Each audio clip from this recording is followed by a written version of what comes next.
Buenas tardes, hermanos. Damos gracias a Dios por poder seguir reuniéndonos en estos cultos de oración de los jueves, aunque sea en la distancia. Y como solemos hacer los jueves, vamos a seguir con la meditación en la carta de Primera de Juan. Y antes de empezar, pues me gustaría que pusiésemos este tiempo en las manos del Señor con una oración. Padre nuestro que estás en los cielos, estamos muy agradecidos a ti, Señor, por poder hablar contigo directamente por medio de la oración, Señor. Queremos en este tiempo alabarte, queremos honrarte, Señor, y sobre todo pedir tu dirección en todo momento, que prepares nuestros corazones, nuestras mentes, tanto para poder predicar tu palabra como para poder escucharla y ponerla en práctica en nuestras vidas, Señor. Y así pues podamos seguir dándote la gloria y la honra que solo tú mereces. Y esto te lo pedimos en el nombre de tu Hijo amado. Amén. Seguimos echando de menos el reunirnos físicamente en nuestro local de culto y esperamos que en la voluntad del Señor pronto podamos volver a hacerlo. Ya están empezando a poder salir los niños un tiempo y poco a poco parece que la situación se va estabilizando. Seguimos orando por esta situación. Pero cuando volvamos a nuestro local de culto, me gustaría que prestaseis atención en algo que a veces pasamos por alto. En una de las paredes de nuestro local, hay un tablero de madera con las letras en rojo que dice Dios es amor. Todas las semanas pasamos delante de esta increíble declaración y muchos de nosotros, entre los cuales yo me incluyo, en muchas ocasiones la pasamos por alto. Quizás sea porque estamos acostumbrados a leerla y no meditamos realmente en las implicaciones que tiene esta declaración.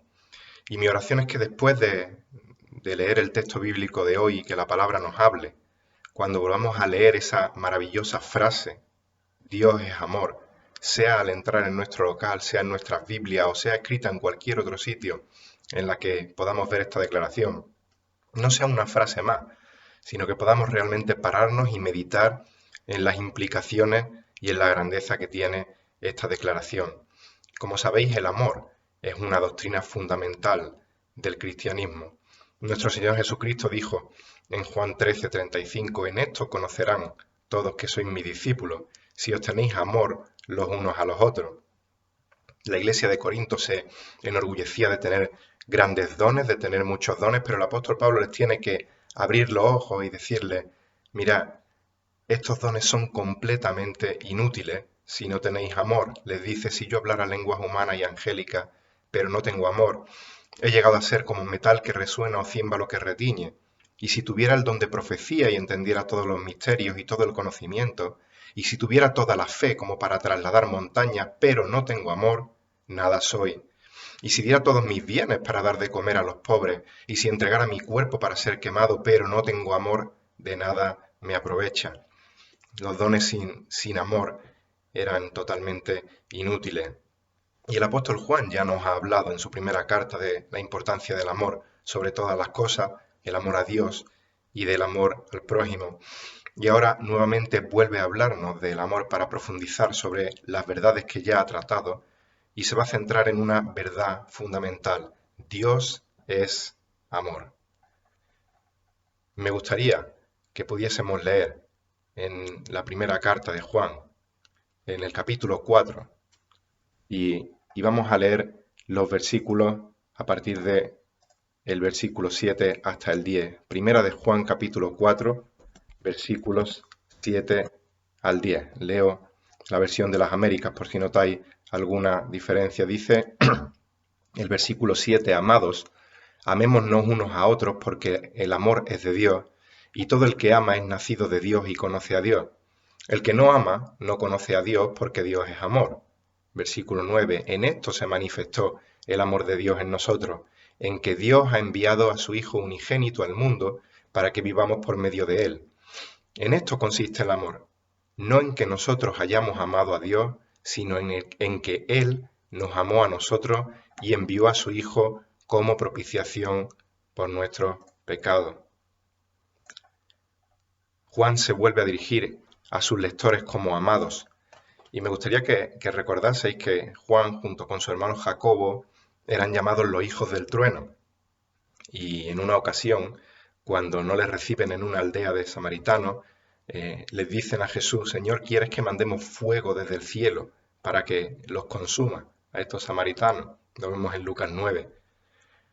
Pues este mismo Juan ahora se está dirigiendo a estos hermanos como amados.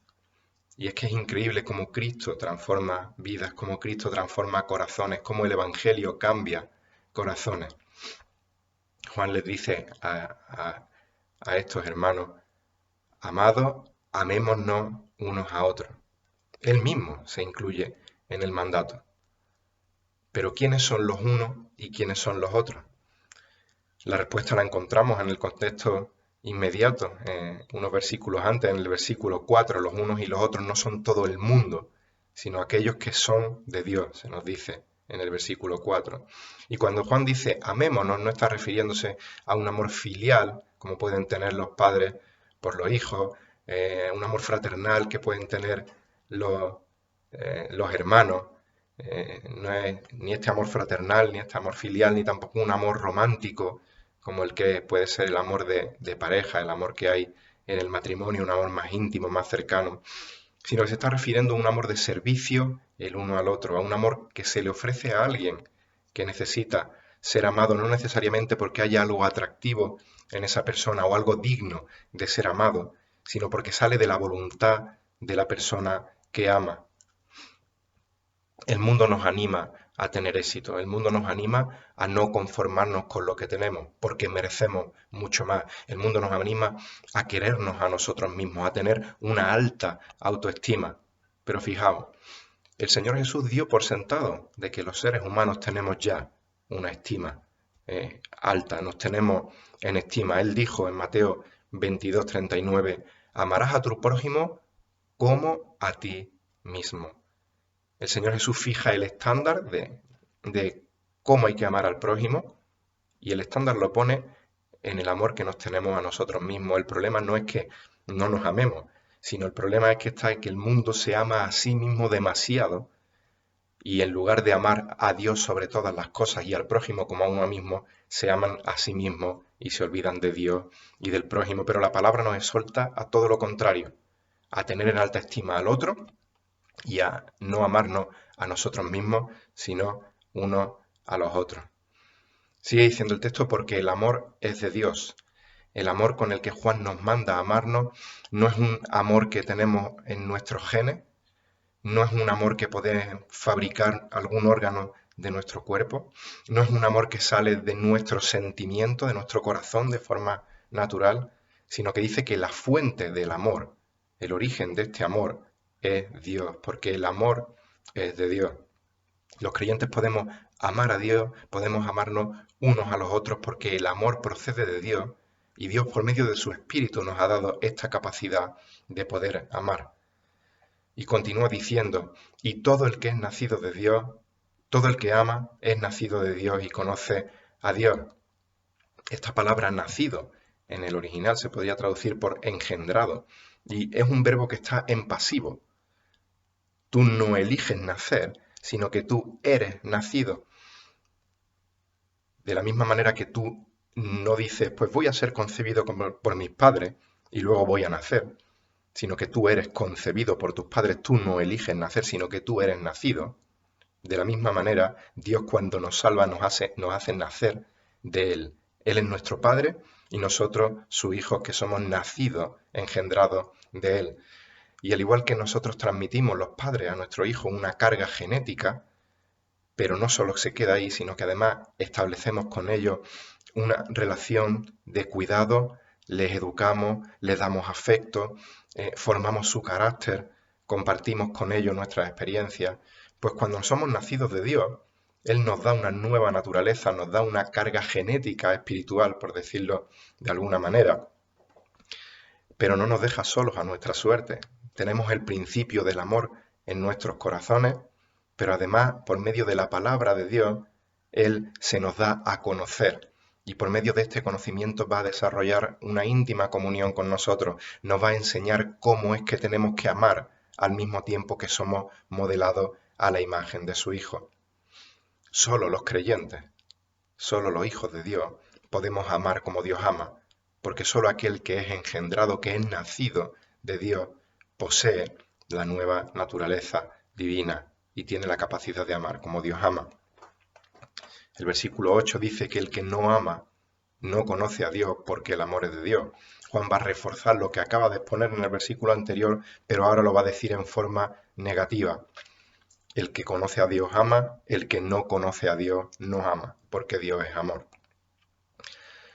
Me había escuchado en muchas ocasiones decir, en cuanto sucede algo aparentemente por casualidad, la frase que no es mía, por supuesto, pero que me gusta decirla: no es cuestión de coincidencia, sino de providencia. Las casualidades no existen. Pues bien, hace muy poco he acabado de ver la serie de televisión Chernóbil y justo al terminar de verla escuché una predicación del pastor David Barceló y él, hablando de este versículo, usaba una ilustración sobre Chernóbil precisamente, la cual aclaraba mucho este texto. Tal vez los más pequeños, incluso algunos jóvenes, no tenéis ni idea de lo que estoy hablando, pero el 26 de abril de 1986 se produjo una fuga radioactiva en esta central nuclear de Chernóbil al explotar uno de sus reactores. Se calcula que la radiación puede empezar a ser mortal a partir de 100 röntgens por hora y la explosión de Chernóbil generó unos 20.000 röntgens por hora.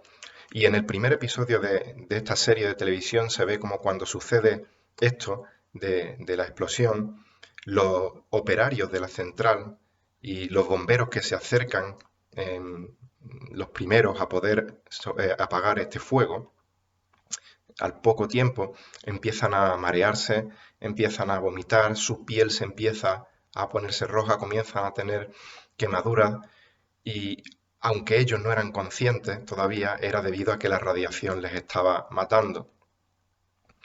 La explosión ocasionó una contaminación radioactiva de Bielorrusia, 14 distritos administrativos ucranianos y 17 rusos, y se calcula que más de 5 millones de personas fueron contaminadas y 4 millones de hectáreas de bosques del centro de Europa fueron envenenados por la radiación. A día de hoy, la zona sigue cerrada por riesgo de contaminación radioactiva. Y David Barceló decía algo así respecto a todo esto de Chernóbil, dando también la información que acabo de dar.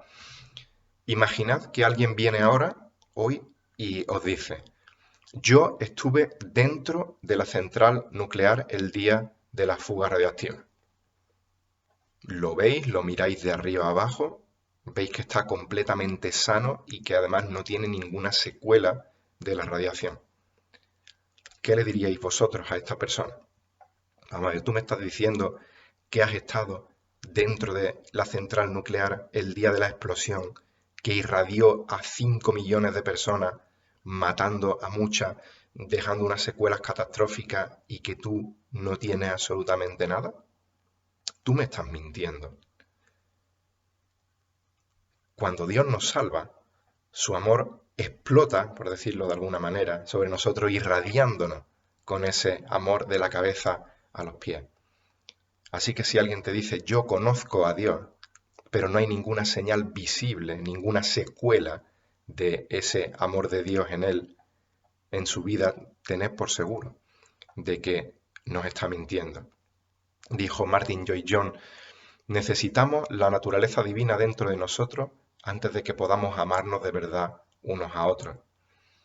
Si hay algo de mí, si hay algo de la naturaleza divina en mí, y la naturaleza de Dios es amor, entonces este amor tiene que reflejarse, tiene que manifestarse de alguna manera en nosotros. Si no se manifiesta visiblemente de alguna manera, tenemos motivos más que suficientes para poner en duda nuestra profesión de fe. Porque el amor es la señal visible o una de las señales visibles de nuestra profesión de fe. No es que nuestra salvación sea por obra, Somos salvos por gracia, por medio de la fe, pero las obras son la señal visible de esta realidad espiritual de la salvación que hay en nosotros. Y el texto continúa llegando a esta declaración maravillosa que decíamos al principio. Dios es amor. No es que Dios tenga amor, es que Dios es amor. El amor es uno de los atributos perfectos de Dios. Dios no necesitaba crearnos a nosotros, a los seres humanos, porque se sentía vacío, necesitaba alguien a quien amar para llenar ese vacío, se sentía solo y entonces pues dijo, voy a crear a alguien para completarme, para realizarme como Dios. No, Dios es autosuficiente, Dios es perfecto. Y si Dios nos creó y Dios nos amó, es por pura y soberana gracia. Ahora bien, volvemos a recalcar, como lo hemos hecho en otras ocasiones y otros hermanos lo han hecho, la importancia del orden de las palabras en la Escritura. Es importante cómo están ordenadas las palabras. Dice el texto, Dios es amor. Dios es el sujeto, el amor es el objeto. Y por desgracia este versículo se ha torcido en multitud de ocasiones y cada vez más iglesias están poniendo el amor, ese objeto, por encima del sujeto, por encima de Dios, malinterpretando este versículo. Así como los fariseos ponían sus leyes por encima de la ley divina, se está imponiendo la perspectiva del amor humano por encima de lo revelado en las escrituras divinas. Algunos dicen, como Dios es amor, Él va a salvar a todo el mundo. No es posible que un Dios de amor pueda permitir la existencia de un infierno y que millones de personas sufran allí por toda la eternidad. Imponen la lógica finita e imperfecta de la sabiduría humana por encima de la palabra de Dios, la cual procede de la sabiduría divina, omnisciente y perfecta. Recientemente el cantante evangélico Ale San Pedro ha publicado un vídeo exponiendo argumentos que ponen en duda la verdad bíblica de la existencia del infierno. Y de paso quiero aprovechar para dar públicamente las gracias al pastor Will Graham por la refutación bíblica y clara que ha hecho de estos argumentos.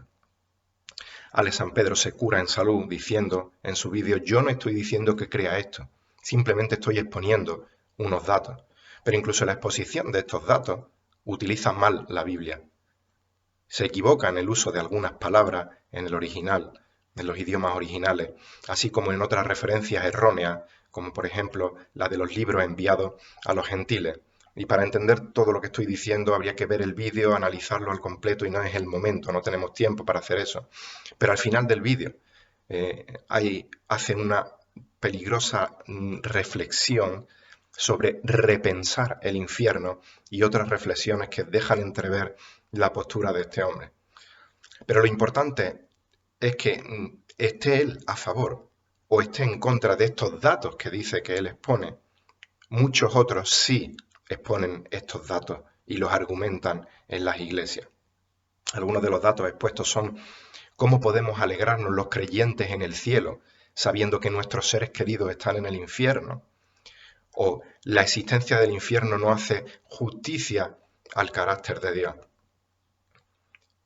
El problema es que estamos aplicando la sabiduría humana, las emociones, la lógica humanamente hablando, por encima de la verdad inspirada de la palabra de Dios. Y el resultado de esto es que terminamos fabricándonos un diosecillo de bolsillo que usamos poco más que de talismán cuando nos vemos en algún problema o cuando nos sentimos mal para que este diosecillo nos haga sentirnos mejor. Mis queridos hermanos, el amor de Dios es uno de sus atributos, pero no es el único atributo de Dios. Y todos los atributos de Dios son igualmente perfectos. Dios no tiene más de un atributo que de otro. Un atributo de Dios no anula otro de sus atributos, sino que todos están en perfección absoluta, en armonía absoluta. Y de la misma manera que Dios es amor, que Dios es misericordia, que Dios es bondad, que es omnisciente, que es omnipotente, que es soberano, que es bueno, Dios también es santo, es justo y es ira santa contra el pecado. Si buscamos en la Biblia cuál es el atributo de Dios que más se repite en las Escrituras, al que más se le hace mención en la Biblia, no es el amor, sino la santidad. Dios es amor, Dios es santo. Y si yo me presento con mis pecados delante de ese diosecillo de bolsillo, que me ama tanto según mi lógica humana, bueno, pues puedo salir al paso. Pero ¿qué pasa si me presento con mis pecados delante del Dios santo, santo, santo? No solo caería de rodillas, sino que es que también sería eliminado, sería aniquilado de inmediato. Dios es un Cordero Santo, sí, pero Dios también es el león de la tribu de Judá. Y un león es un animal majestuoso, un león es hermoso, en cierta manera es hasta entrañable. De pequeño todos hemos tenido un peluchito de un león al que hemos querido acariciar su melena. Pero tú, ve al zoológico, quédate embelesado ante la majestuosidad, la belleza del león, ante esa melena que apetece acariciar, y salta dentro de la jaula para acariciarlo. Y luego me cuenta qué es lo que pasa. La suerte sería que vivieras para poder contarme lo que ha pasado. Al igual que la hermosura del león no anula la fiereza del león, la justa ira de Dios no anula su amor. Mis queridos hermanos, Dios es amor, pero Dios no es solo amor. Y Dios tampoco es cualquier tipo de amor. Ya hemos dicho que hay varios tipos de amor en las Escrituras. Encontramos varias palabras en el original que se traducen como amor a nuestro idioma. Hay, como hemos dicho, un amor romántico, hay un amor fraternal, hay un amor filial, pero el amor de Dios es muchísimo más que esto. El amor de Dios no depende del otro, no depende de los sentimientos, sino que es un amor volitivo, un amor que surge de la voluntad. Dios no me amó porque vio algo digno en mí de ser amado, sino que me amó a pesar de mí. Dios me amó buscando reconciliarse conmigo a pesar de ser yo su enemigo. Dios me amó y me salvó por su pura gracia y por su soberana voluntad. Y después de decir que Dios es amor, Juan va a explicar en qué consiste este amor de Dios.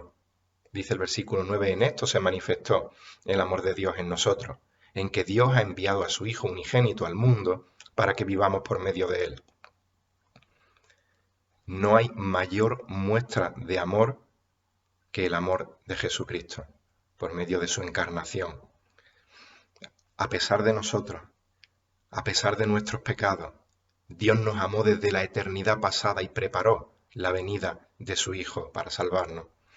Dios en su omnisciencia sabía que nosotros no le amábamos, que estábamos muertos en nuestros delitos y pecados, y aún así, por pura gracia, entregó a su Hijo para darnos vida por medio de su sacrificio y de su obra redentora en la cruz del Calvario. Juan nos repite esta misma idea en su Evangelio, cuando dice en el capítulo 3, versículo 16, porque de tal manera amó Dios al mundo, que dio a su Hijo unigénito para que todo aquel que en él cree no se pierda, mas tenga vida eterna. Esta frase de tal manera resalta la inmensurable, la incomparable grandeza del amor de Dios. Juan no encuentra una palabra con la cual poder definir plenamente cómo es el amor de Dios, porque humanamente no podemos entender cómo es este amor, porque no es un amor humano, es un amor divino. No podemos entender la grandeza de este amor. No entendemos que mereciendo la ira de Dios, Él nos ama al extremo de dar, de entregar en sacrificio a su Hijo amado para poder reconciliarse con nosotros, para poder adoptarnos a su familia espiritual y así poder derramar ese amor sobre nosotros. Amar como Dios ama requiere entrega, requiere dar, requiere sacrificio, requiere buscar el bien del otro en lugar del mío propio, requiere servir al otro. Es un amor que no ama de palabra ni de lengua, sino de hecho y en verdad. Es un amor que no se queda en las palabras, sino que se pone en práctica. Ahora bien, llegados a este punto, yo me tengo que hacer a mí mismo una pregunta. Los que me conocéis sabéis que llevo felizmente casado con mi esposa Susana más de 15 años, a lo que hay que sumarle de estar con ella otros casi 8 años de feliz noviazgo. Y después de más de 23 años con ella, hoy amo a Susana mucho más que el primer día que la conocí. Pero durante todos estos años no la he podido amar perfectamente 24 horas al día, 365 días al año. La he fallado, le he decepcionado, hemos tenido algunos conflictos. Y la pregunta que yo me hago es, si no he podido amar de forma perfecta a la mujer de la cual estoy profundamente enamorado, ¿cómo se puede esperar de mí que ame a otros con el amor que Dios me manda a amar? Y la respuesta la encontramos en el siguiente versículo. En esto consiste el amor. No en que nosotros hayamos amado a Dios, sino en que Él nos amó a nosotros y envió a su Hijo como propiciación por nuestros pecados. Por nosotros mismos no podemos amar, pero los creyentes podemos amar porque nuestro amor se manifiesta en base al amor que hemos recibido de Dios, a la obra de Dios en nosotros. Dios nos amó primero, nuestro corazón es transformado por su amor y en respuesta a ese amor nosotros le amamos a Él y podemos amar a los demás. Dice el versículo, Él nos amó a nosotros y envió a su Hijo como propiciación por nuestros pecados. A pesar de ser nosotros pecadores, a pesar de ser enemigos de Dios, Dios toma la iniciativa y entrega a su Hijo en sacrificio, en propiciación por nuestros pecados. Nosotros merecemos justamente la ira de Dios porque somos pecadores, pero Cristo la sufrió sobre sí mismo cargando nuestros pecados, cumpliendo de forma perfecta la justicia que Dios demandaba de nosotros. Y ahora nosotros somos vistos justos delante de Dios por medio de la justicia de su Hijo Jesucristo. Jesucristo es la propiciación de nuestros pecados. Dice Juan 3:16, de tal manera amó Dios al mundo, que ha dado a su Hijo unigénito, para que todo aquel que en él cree no se pierda, mas tenga vida eterna. Si aún no has creído en Dios, hoy Dios te está ofreciendo de forma gratuita su perdón. Te está diciendo que te arrepientas de tus pecados y que por fe creas en esa obra de propiciación de su Hijo Jesucristo en la cruz del Calvario, por medio de la cual te ofrece el perdón de tus pecados y te ofrece la vida eterna, si le aceptas por fe como Señor y Salvador de tu vida. Dios quiere derramar su amor sobre ti, pero si le rechazas, te enfrentarás a la fiereza de su santidad, porque Dios no tolera el pecado. Como dijimos hace algunos domingos, Jesucristo vivió la vida perfecta que nosotros por nuestro pecado no podíamos vivir, y Jesucristo murió la muerte que nosotros por nuestros pecados merecíamos morir. El apóstol Juan nos está diciendo, si eres hijo de Dios, si eres engendrado por Dios, si conoces a Dios, debes amar a tu hermano como Dios te amó a ti. Mis queridos hermanos, Dios es amor. Nos ha amado con ese amor perfecto. Él nos amó primero. Nosotros hemos experimentado ese amor, conocemos ese amor de forma práctica y ahora lo tenemos que poner en práctica. Dios es amor. Grabemos a fuego en nuestra mente, en nuestro corazón, esta verdad, esta declaración sorprendente, grandiosa, incomprensible. Vivamos vidas que glorifiquen a Dios, que le amen a Él sobre todas las cosas como Él nos amó primero, y oremos para que podamos irradiar ese amor al prójimo por medio de la predicación del Evangelio, para que otros puedan recibir el amor que por gracia muchos de nosotros ya hemos recibido. Que el Señor bendiga su palabra. Amén.